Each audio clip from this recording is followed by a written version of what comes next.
Hello student, welcome to VCTA GK class. আজকের এই ক্লাসে আমরা ইতিহাসের গুরুত্বপূর্ণ অধ্যায় সিন্ধু সভ্যতা সম্পর্কে পড়ব। এর আগের ক্লাসে আমরা প্রাচীন ভারতের ইতিহাসের প্রাগ ঐতিহাসিক যুগ এবং মেহেরগড় সভ্যতা সম্বন্ধে পড়েছি। আজকের এই ক্লাস থেকে আমরা সিন্ধু সভ্যতা শুরু করব। যেহেতু সিন্ধু সভ্যতা ইতিহাসের একটা বড় অধ্যায়, তাই একটা ক্লাসে সম্পূর্ণ নাও হতে পারে। তাই তোদের প্রত্যেককে অনুরোধ করব ভিডিওটি শেষ অবধি দেখার জন্য এবং পরবর্তী যে ভিডিও পার্টগুলি আসবে সেগুলিও সম্পূর্ণ দেখার জন্য। তো ভিডিওটা শুরু করি। দেখ, সিন্ধু সভ্যতা বা হরপ্পা সভ্যতা। এবার আমরা মেহেরগড় সভ্যতা শেষ করেছি। মেহেরগড় সভ্যতা শেষ করে আমরা সিন্ধু সভ্যতা বা হরপ্পা সভ্যতা সম্বন্ধে জানবো। তাহলে এই যে সিন্ধু সভ্যতাকে হরপ্পা সভ্যতাও বলা হয়, আমরা এটা ফার্স্ট অফ পয়েন্ট, সিন্ধু সভ্যতাকে হরপ্পা সভ্যতা বলা হয়। এই যে সিন্ধু সভ্যতা, ঠিক আছে, এই সিন্ধু সভ্যতা কিন্তু একটা বেশ ইতিহাসে এর একটা বিশেষ গুরুত্ব রয়েছে। ঠিক আছে, এই যে আমাদের আধুনিক মানে যদি বলি আধুনিক ভারতের ইতিহাসে, মানে এই সিন্ধু সভ্যতা হচ্ছে একটা ভারতবর্ষের চরমতম অপমানের জবাব যদি আমরা বলি। ঠিক আছে, এই সিন্ধু সভ্যতা ভারতবর্ষের অপমানের কিন্তু একটা জবাব। কীরকম, তোদের মধ্যে কি এটা কারো জানা আছে যে সিন্ধু সভ্যতা আবিষ্কার 1921 সালে হরপ্পা, এটা আবিষ্কার করেছিলেন কে? এটা আবিষ্কার করেছিলেন জন মার্শালের অধীনস্থ দয়ারাম সাহানি, ভারতবর্ষের এক প্রত্নতত্ত্ববিদ দয়ারাম সাহানি। তো আমরা যদি এটা বলি যে এটা ভারতবর্ষের কীরকম অপমানের জবাব ছিল, এটা যদি আমরা বলতে চাই, তো এই সময় ভারত পরাধীন, ঠিক আছে, ভারত পরাধীন ভারতবর্ষে পড়াশোনার দায়িত্বভার রানী ভিক্টোরিয়া নিয়েছিলেন এবং ভারতবর্ষে পড়াশোনা কোন ল্যাঙ্গুয়েজে হবে, ঠিক আছে, ভারতবর্ষ তাদের নিজেদের মাতৃভাষাতে পড়াশোনা শিখবে নাকি ব্রিটিশের দ্বারা ল্যাঙ্গুয়েজ ইংলিশে ভারতবর্ষের পড়াশোনা হবে, ঠিক আছে, ইংলিশে পড়াশোনা হবে নাকি ভারতবর্ষ তাদের নিজ নিজ মাতৃভাষায় পড়াশোনা শিখবে, এই নিয়ে একটা চরমতম দ্বন্দ্ব সৃষ্টি হয় পরাধীন ভারতবর্ষে। ঠিক আছে, এই নিয়ে আমরা যদি বলি যে মিচেল মিন্স এবং জোনাম বেন্থাম নামে দুই ব্রিটিশের মধ্যে চরমতম বিতর্ক হয়। মিচেল মিন্স বলছিলেন যে আমরা British we came here two civilise an uncivilised nation. কি বলছে? We came here two civilise an uncivilised nation. মানে কি, আমরা ব্রিটিশ, আমরা ইংরেজ, আমরা ভারতবর্ষে এসেছি, একটা অসভ্য দেশে এসেছি, আমরা এই অসভ্য দেশকে সভ্য বানাতে। এত বড় একটা কথা বলেছিল কে? মিচেল মিন্স নামে এক ব্রিটিশ। ঠিক আছে, ভারতবর্ষকে এক চরমতম অপমান করেছিল। সেই অপমানের এক জবাব হচ্ছে এই সিন্ধু সভ্যতা। জোনাম বেন্থাম যে নামটা আমি করলাম, তিনি ছিলেন ভারতবর্ষের পক্ষে। তিনি মিচেল মিন্সকে বলেছিলেন যে ভারতবর্ষ তাদের নিজের মাতৃভাষায় পড়াশোনা শিখলে সেই শিক্ষা অনেক সুদূর প্রসারী হবে এবং সেই শিক্ষার এক আলাদাতম মানে এক গুরুত্ব থাকবে ভারতবাসীর মধ্যে। ভারতবর্ষী যদি ইংলিশ ভাষায় পড়াশোনা করে, তারা কিন্তু অতটাও কিন্তু হবে না, তাদের গ্রোথ এতটাও হবে না যতটা তারা নিজের মাতৃভাষায় পড়াশোনা শিখলে তাদের মধ্যে গ্রোথ হবে। সেই উত্তরে মিচেল মিন্স কি বলেন?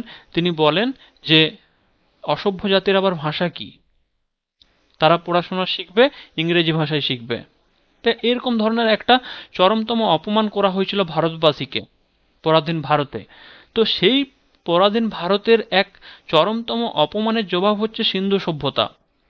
ঠিক আছে, তো এই যে আমরা যদি বলি যে কীরকম, এই যে সিন্ধু সভ্যতা বা হরপ্পা সভ্যতা আবিষ্কার করেন আমাদের দয়ারাম সাহানি। ঠিক আছে, হরপ্পা সভ্যতা আবিষ্কার কে করেন? আমরা বইয়ে পড়ি 1921 খ্রিস্টাব্দে দয়ারাম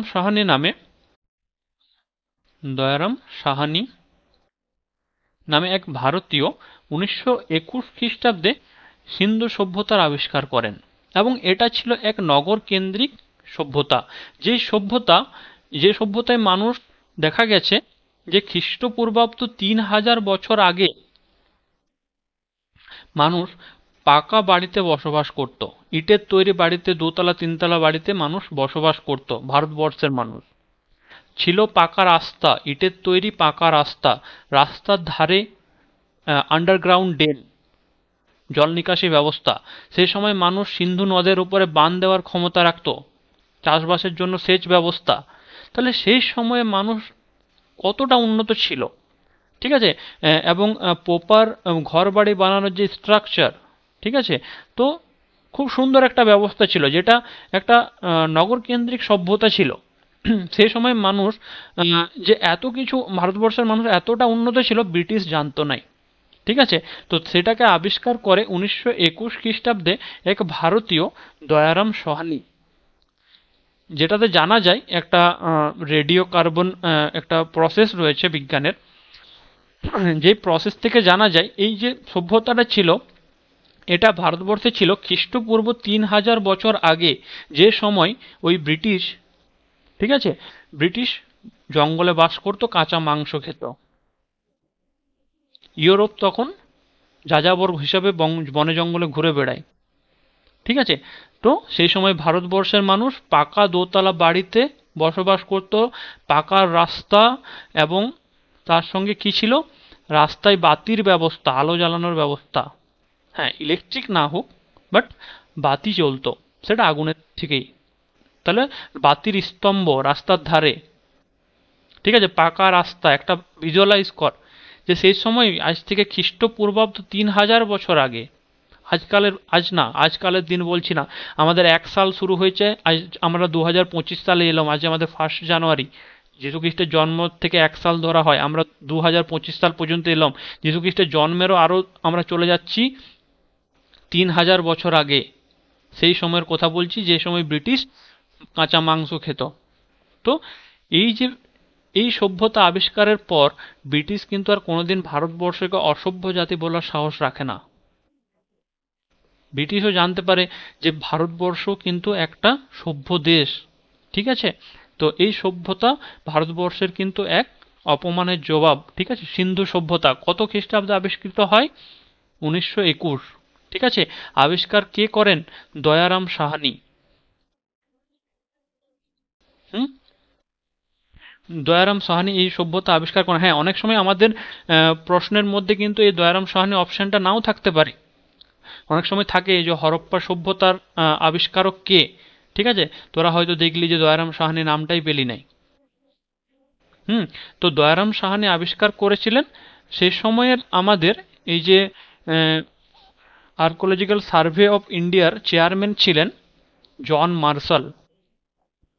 জন মার্শাল জন মার্শাল নামে এক ব্যক্তি ভারতীয় আর্কোলজিক্যাল সার্ভে অফ ইন্ডিয়ার কি ছিলেন? চেয়ারম্যান ছিলেন। তো তার আন্ডারেই ছিলেন আমাদের দয়ারাম সাহানি এবং রাখাল দাস বন্দ্যোপাধ্যায় নামে দুই ব্যক্তি।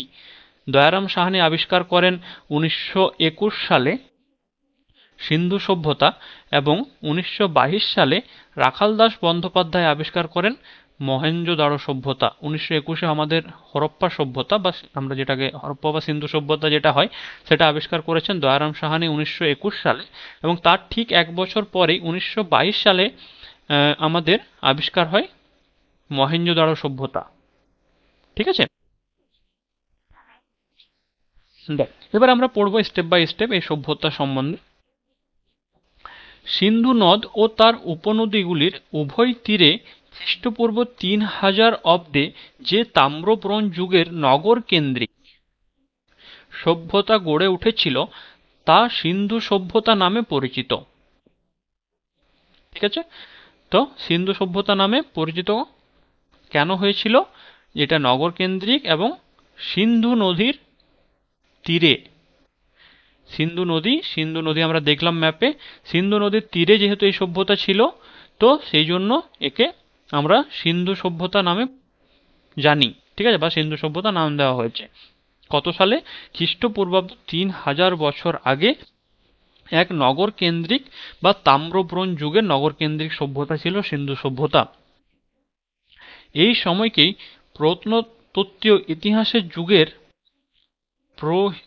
প্রোটো হিস্টোরিক্যাল পিরিয়ডের সূচনা কাল ধরা হয়, প্রি হিস্টোরি থেকে প্রোটো হিস্টোরিতে এই সময় থেকেই ধরা হয়। ঠিক আছে, তো সভ্যতার ব্যাপ্তি সিন্ধু নদের পূর্ব ও দক্ষিণ দিকেই এই সভ্যতার অধিক বিস্তার লক্ষ্য করা যায়। তাহলে সিন্ধু নদ আমরা জানি যে ভারতবর্ষের উত্তর পশ্চিম ভারতে আমাদের সিন্ধু নদ অবস্থিত, সেই সিন্ধু নদের পূর্ব ও দক্ষিণ দিকে, ঠিক আছে, এই সভ্যতার বিস্তার ছিল। বর্তমান কাল পর্যন্ত মোট 1022টি কেন্দ্রের অস্তিত্বের প্রমাণ মিলেছে। কতগুলি কেন্দ্র ছিল আমাদের সিন্ধু সভ্যতায়? সিন্ধু সভ্যতা যদি আমাদের এত বড় জায়গা জুড়ে হয়, ঠিক আছে, তো 1022টা কেন্দ্র এখানে আমাদের আবিষ্কৃত বা তাদের অস্তিত্বের প্রমাণ পাওয়া গেছে। বাট মাত্র 97টি স্থানের সম্পূর্ণ আবিষ্কার সম্ভব হয়েছে। প্রমাণ সহ 97টি স্থানে সম্পূর্ণ রকমভাবে আবিষ্কার সম্ভব হয়েছে। বাট আনুমানিক 1022টি কেন্দ্রের অস্তিত্বের প্রমাণ রয়েছে এই সিন্ধু সভ্যতায়। তাহলে বেশ বড় এলাকা জুড়ে এক সভ্যতা কিন্তু, ঠিক আছে। যেমন আমাদের মেহেরগড় সভ্যতা একটা ছোট আয়তনের সভ্যতা ছিল, ছোট জায়গায়, কিন্তু এই সভ্যতা কিন্তু বেশ বড় জায়গা জুড়ে এক সভ্যতা ছিল সিন্ধু সভ্যতা। এই 1022টি কেন্দ্রের মধ্যে 404টি পাকিস্তানে ও 616টি কেন্দ্র ভারতে অবস্থিত। তাহলে আমাদের 1022টির মধ্যে 404টি,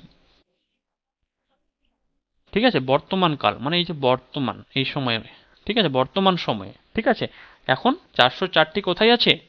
পাকিস্তানে। আর আমাদের 616টি আছে কোথায়? ভারতবর্ষে। তাহলে এই সভ্যতার বিস্তার যদি আমরা পড়ি, বিস্তার রয়েছে 1350 গুণিত 1050 কিমি, এটা ওর পরিসীমা। 1350 গুণিত 1050 কিমি। এবং আয়তন, আয়তন যদি আমরা দেখি তো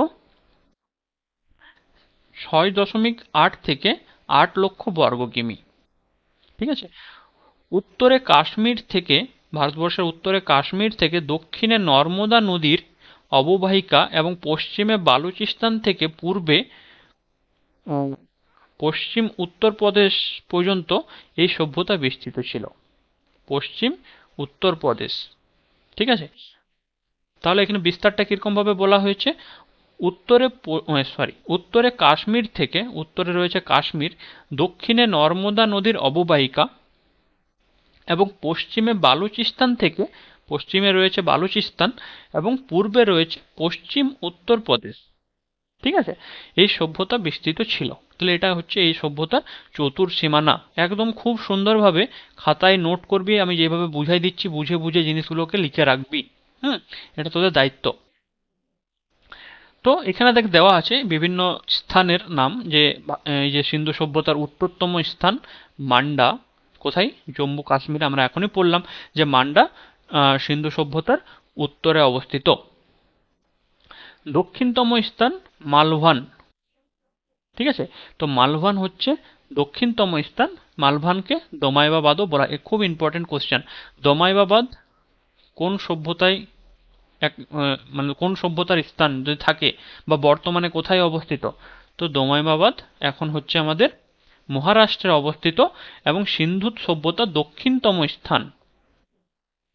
পূর্বতম স্থান আলমগীরপুর, সিন্ধু সভ্যতার পূর্বতম স্থান আলমগীরপুর এবং পশ্চিম উত্তরপ্রদেশ, ঠিক আছে। তাহলে আলমগীরপুর থেকে পশ্চিম উত্তরপ্রদেশ পর্যন্ত এটা বিস্তৃত।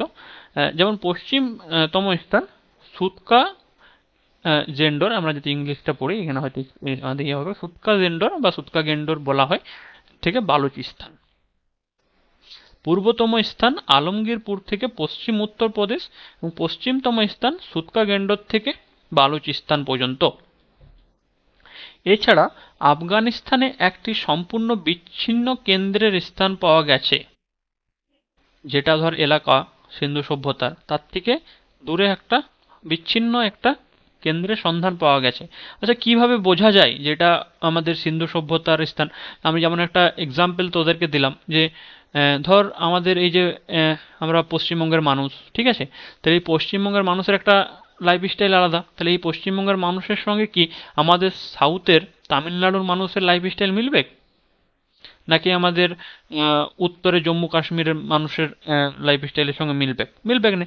তো আমরা যে ভারতবর্ষের পূর্ব দিকে রয়েছি, তো আমাদের যে পশ্চিমবঙ্গ আমাদের রাজ্য, তাহলে আমাদের পশ্চিমবঙ্গের সভ্যতা যদি দেখতে হয়, তাহলে আমরা পশ্চিমবঙ্গের মানুষ কী ধরনের জিনিসপত্র ব্যবহার করছে, পশ্চিমবঙ্গের মানুষের ড্রেস পোশাকের যে নমুনা, সেটা কিন্তু আমাদের সাউথের মানুষের সঙ্গে অতটা মিল খাবে নাই।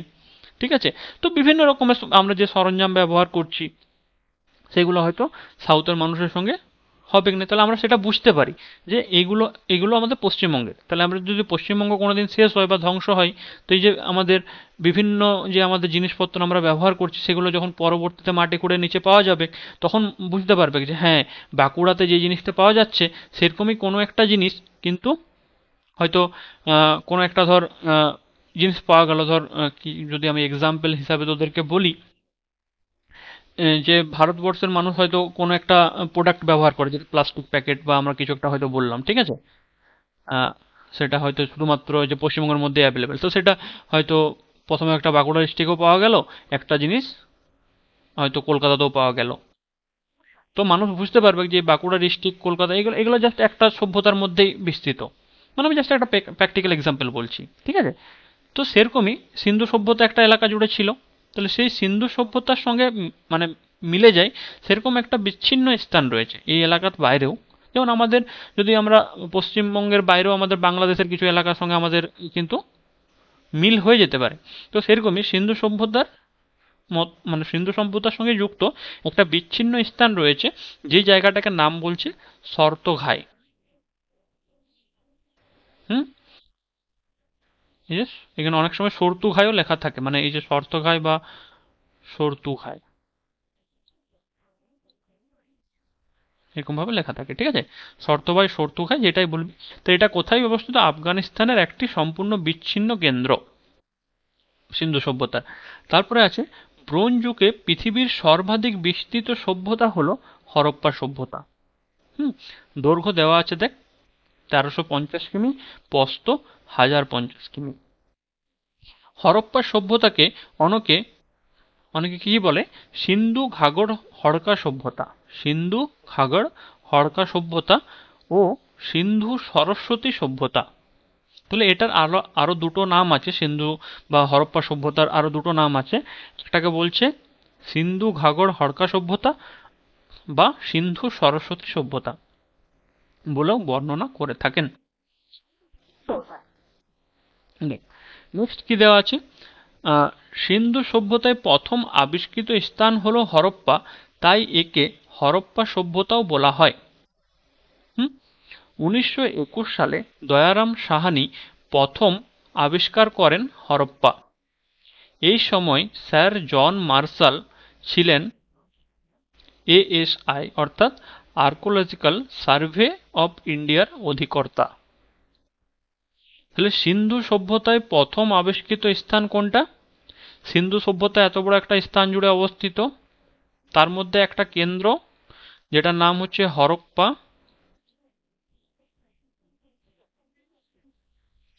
ঠিক আছে?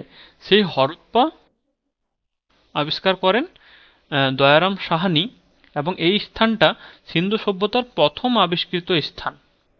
হরপ্পা হচ্ছে সিন্ধু সভ্যতার প্রথম আবিষ্কৃত স্থান, তাই এই সভ্যতাকে হরপ্পা সভ্যতাও বলা হয়।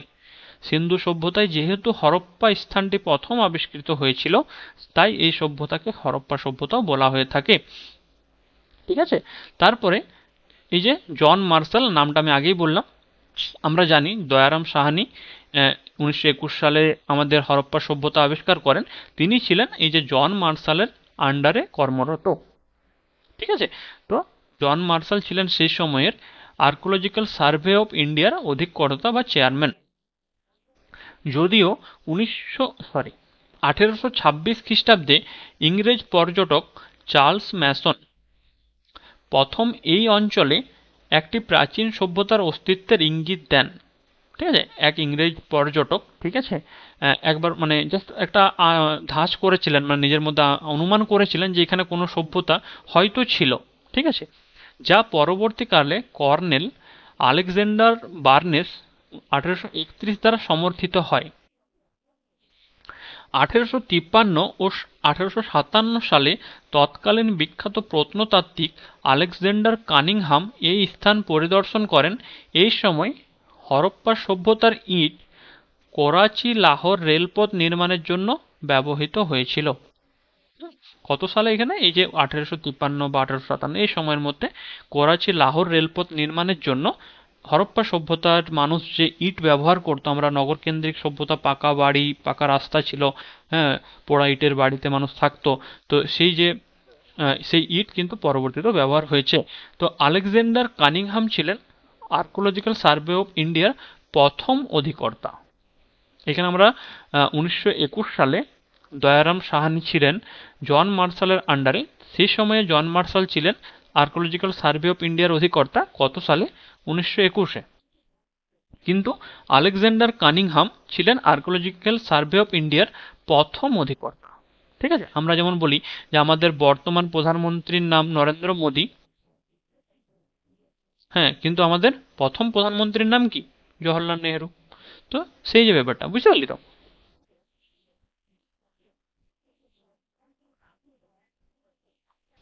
তো ভারত সভ্যতার কালসীমা 3200 খ্রিস্টপূর্ব থেকে 1300 খ্রিস্টপূর্ব পর্যন্ত এই সভ্যতার বিস্তার লক্ষ্য করা যায়।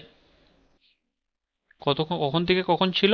3200 খ্রিস্টপূর্ব থেকে 1300 খ্রিস্টপূর্ব পর্যন্ত আমাদের এই সভ্যতা অর্থাৎ হরপ্পা সভ্যতার বিস্তার লক্ষ্য করা যায়। Radio carbon dating radio carbon dating radio carbon dating অনুযায়ী 2300 থেকে 1750 খ্রিস্টপূর্বাব্দের মধ্যে মানে মানে ইয়ের ডেটিং এর মাধ্যমে জানা যায়। ঠিক আছে, মানে এটা মানুষ অনুমান করে, ঠিক আছে, যে ঐতিহাসিকগণ অনুমান করেন যে 3200 থেকে 1300 খ্রিস্টপূর্বাব্দ পর্যন্ত এই সভ্যতা ছিল। বাট রেডিও কার্বন ডেটিং অনুযায়ী জানা যায় যে এটা 2300 থেকে 1750 এই সময়সীমা পর্যন্ত এই সভ্যতা ছিল। হরপ্পা সভ্যতাকে কয়েকটি ভাগে ভাগ করা হয়।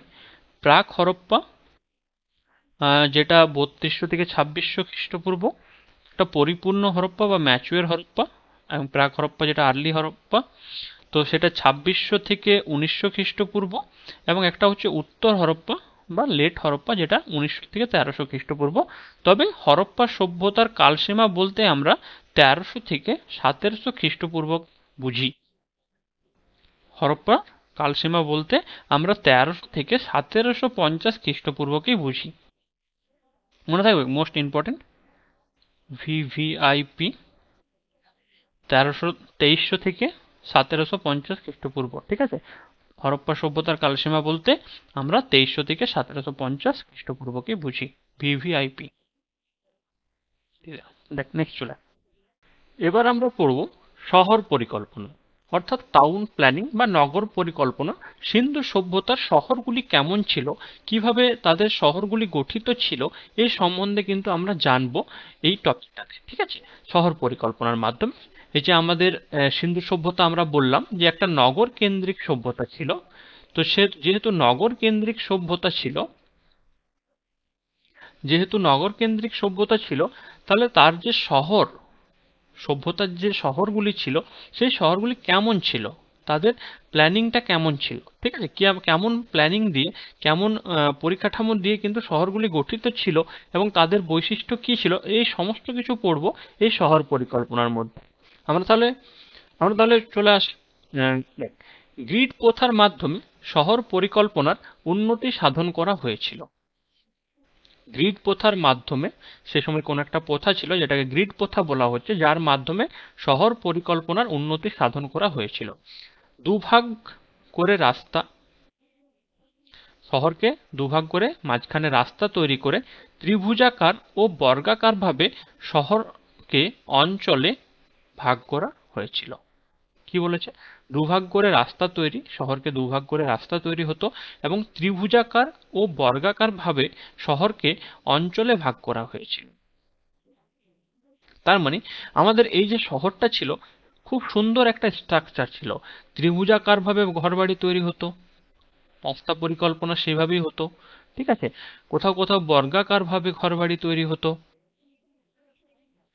এইভাবে কিন্তু শহরটাকে পরিকল্পনা করা হতো।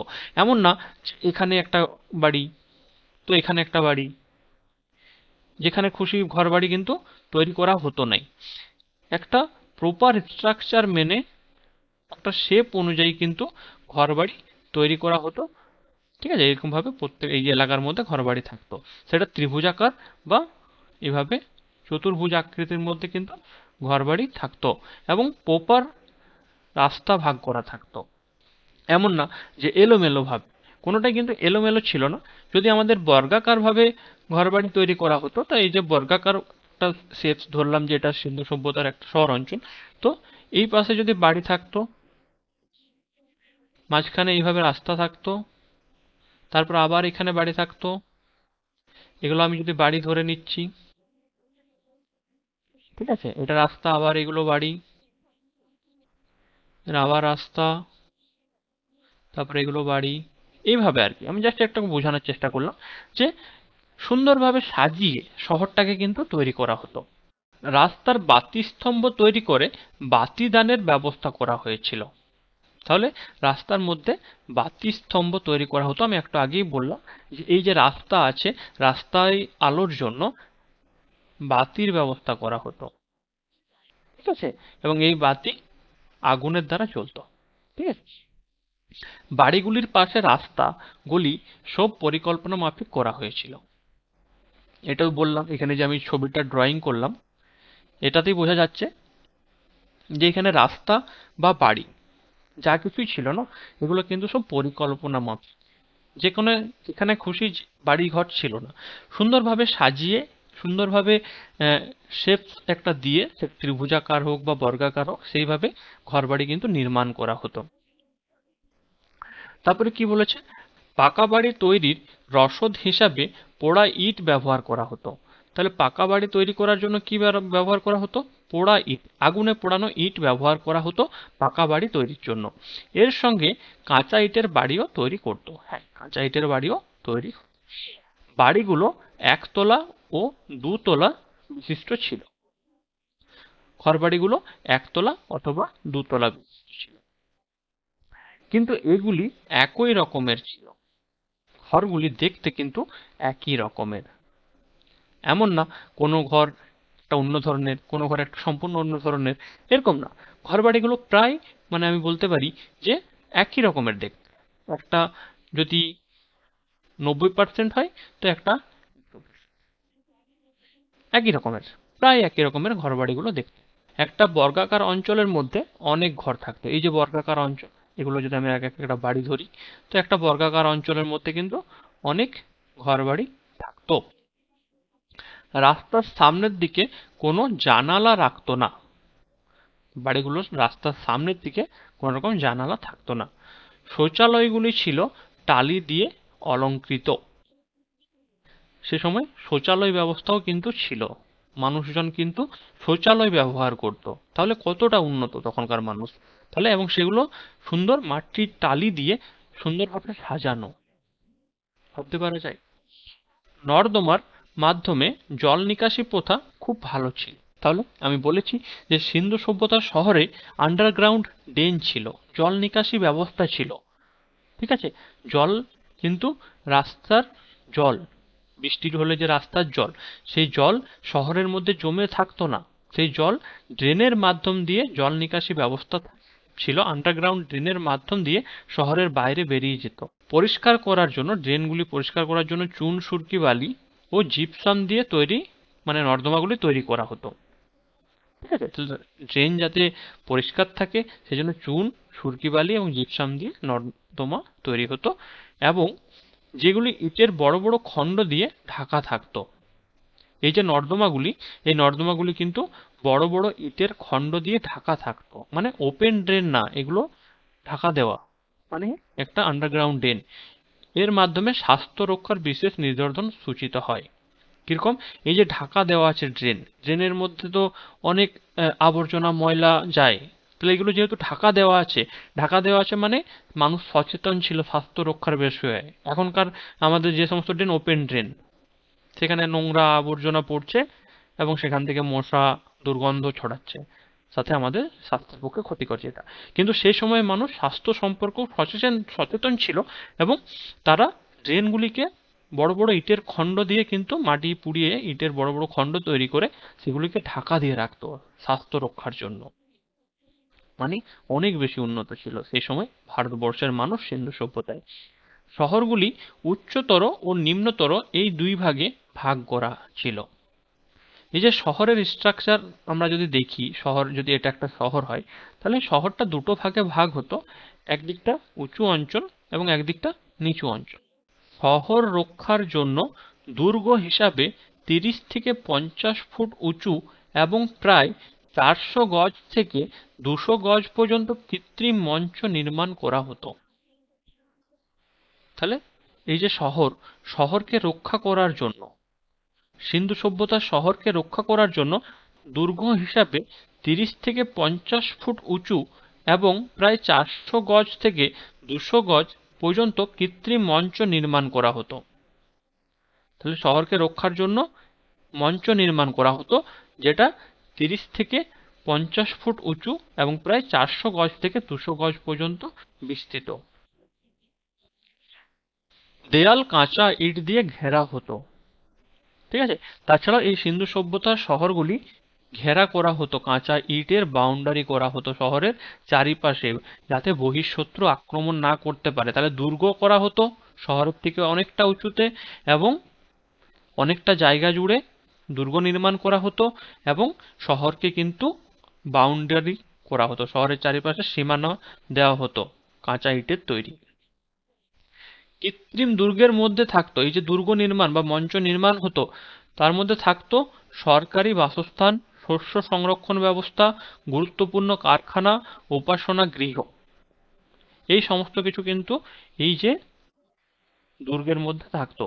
নিম্নতর অঞ্চলে লোকেরা মানে মানুষজন বসবাস করত। মহেঞ্জোদাড়োতে 12 মিটার লম্বা, 7 মিটার চওড়া এবং 2.4 মিটার গভীর একটি জনসাধারণের জন্য স্নানাগারের সন্ধান পাওয়া গেছে। মহেঞ্জোদাড়ো, আমরা মহেঞ্জোদাড়ো কোথায় এখানে পাচ্ছি? মহেঞ্জোদাড়ো যে অঞ্চলটা ছিল, সেই অঞ্চলে 12 মিটার লম্বা, 7 মিটার চওড়া এবং 2.4 মিটার গভীর একটি জনসাধারণের জন্য স্নানাগারের সন্ধান পাওয়া গেছে। মানে সুইমিং পুল, এখনকার দিনে আমরা যদি সুইমিং পুল বলি, সেটাকেই স্নানাগার বলা হচ্ছে। তাহলে সেই সময়ের মানুষ কিন্তু সুইমিং পুলেরও মানে ব্যবহার করত। বোঝা যাচ্ছে? এই স্নানাগারে সিঁড়ি ব্যবস্থা ছিল, স্নানাগারে নামার জন্য সিঁড়ি ব্যবস্থা, এবং কয়েকটি রুমে বিভক্ত ছিল, স্নানাগারের রুমেরও ব্যবস্থা ছিল। সম্ভবত এটি ধর্মীয় স্নানের উদ্দেশ্যে ব্যবহৃত হতো। ঠিক আছে, তাহলে এই যে স্নানাগার সিন্ধু সভ্যতায়, সেটা ধর্মীয় স্নানের জন্য, পুজো পাঠা এই সমস্ত কিছুর জন্য এই যে স্নানাগার ব্যবহৃত হতো। যদিও মহেঞ্জোদাড়োর সবচেয়ে বড় নিদর্শন হলো বৃহৎ শস্যগোলা বা গ্রানারি। তাহলে মহেঞ্জোদাড়োর সবচেয়ে বড় নিদর্শন এটা স্নানাগার। তো মহেঞ্জোদাড়োর একটা অবশ্যই গুরুত্বপূর্ণ টপিক। তাছাড়াও মহেঞ্জোদাড়োর সবচেয়ে যে বড় নিদর্শন সেটি হলো বৃহৎ শস্যগোলা বা গ্রানারি, যেটা 45.71 মিটার থেকে 15.23 মিটার পর্যন্ত এটা চওড়া বা লম্বা ছিল। ঠিক আছে, তো এই ছিল শহর পরিকল্পনা। দেন সিন্ধু সভ্যতার আমরা বিভিন্ন যে আমরা পড়লাম কত 1022টি কেন্দ্র আছে। ঠিক আছে, তার মধ্যে 97টি কেন্দ্রের আমরা সম্পূর্ণ আবিষ্কার সম্ভব হয়েছে। তার মধ্যে কিছু ইম্পর্টেন্ট আমাদের পরীক্ষায় আসে, সেই ধরনের কিছু স্থান সম্বন্ধে আমরা জানবো সিন্ধু সভ্যতার। ঠিক আছে, সেগুলো কখন খনন হয় এবং কোন মানে কি বলবো কোন প্রত্নতাত্ত্বিকের দ্বারা খনন হয়, ঠিক আছে, এবং কোন নদীর তীরে সেটা রয়েছে। তো সমস্ত কিছু কিন্তু এই এই মানে আমরা একটা লিস্ট আছে, লিস্টটা দেখলে বুঝতে পারবি। যেমন হরপ্পা, সিন্ধু সভ্যতার আবিষ্কৃত প্রথম স্থান কোন নদীর তীরে? ইরাবতী নদী বা রাভি নদীর তীরে। হুম কত সালে হয়েছিল? 1921। কে খননকারী মানে আবিষ্কার কে করেছিলেন? দয়ারাম সাহানি। মহেঞ্জোদাড়ো সিন্ধু নদীর ডান তীরে বা পশ্চিম তীরে, 1922-এ। ঠিক এক বছর পরেই মহেঞ্জোদাড়ো আবিষ্কার হয় সিন্ধু নদীর ডান তীরে বা পশ্চিম তীরে। কে আবিষ্কার করেন? রাখাল দাস বন্দ্যোপাধ্যায়। চানহুদারো, ঠিক আছে, এগুলো সব কিন্তু সিন্ধু সভ্যতার কেন্দ্র। চানহুদারো কোন নদীর তীরে? সিন্ধু নদী। কত সাল? 1931। খননকারী ননী গোপাল মজুমদার। অনেক সময় কিন্তু এরকম থাকতে পারে এন জি মজুমদার, তো এন জি মজুমদার মানে ননীগোপাল মজুমদার। সুটকা গেন্ডর, ঠিক আছে, সুটকা গেন্ডর কোন নদীর তীরে? তাকে এখানে স্পেলিং এ অনেক সময় অনেক রকম থাকে, মানে আমাদেরকে উচ্চারণ নিজের মতো করে করে নিতে হবে। তো সুটকা গেন্ডর কোথায় ছিল? দাস্ক রিভার, ঠিক আছে। তাহলে দাস্ক রিভার বা দস্ক নদী, দস্ক নদীর তীরে এই যে এই কেন্দ্রটি ছিল সুটকা গেন্ডর। কত সালে হয় এটা? 1927। 1927 সালে এই যে সুটকা গেন্ডর আবিষ্কৃত হয়। কে আবিষ্কার করেন? খননকারী কে রয়েছেন? স্যার আউরেল স্টেন। এই স্টেনও থাকতে পারে, ঠিক আছে, সেটা আমরা স্যার আউরেল স্টেন ধরব। তারপরে রোপার। রোপার কোথায়? শতদ্রু নদী বা সতলুজ নদী। শতদ্রু নদীকে আমরা সতলুজ নদী বলবো বা সাতলুজ। শতদ্রু নদীকে সাতলুজ নদীও বলা হতো, মানে শতদ্রু নদীর পূর্ববর্তী নাম ছিল সতলুজ নদী, ঠিক আছে। তো রোপার স্থানটা কত সালে আবিষ্কার হয়? পরপর তো একসঙ্গে তো সব স্থানগুলোর হদিশ পাওয়া যায়নি বা আবিষ্কার হয়নি, একে একে সব স্থানগুলোকে জানা গেছে। তো এই যে রোপার স্থানটা কখন হয়? সেটা হয়েছে আবিষ্কার 1953 সাল। আবিষ্কার কে করেন? Y D Sharma.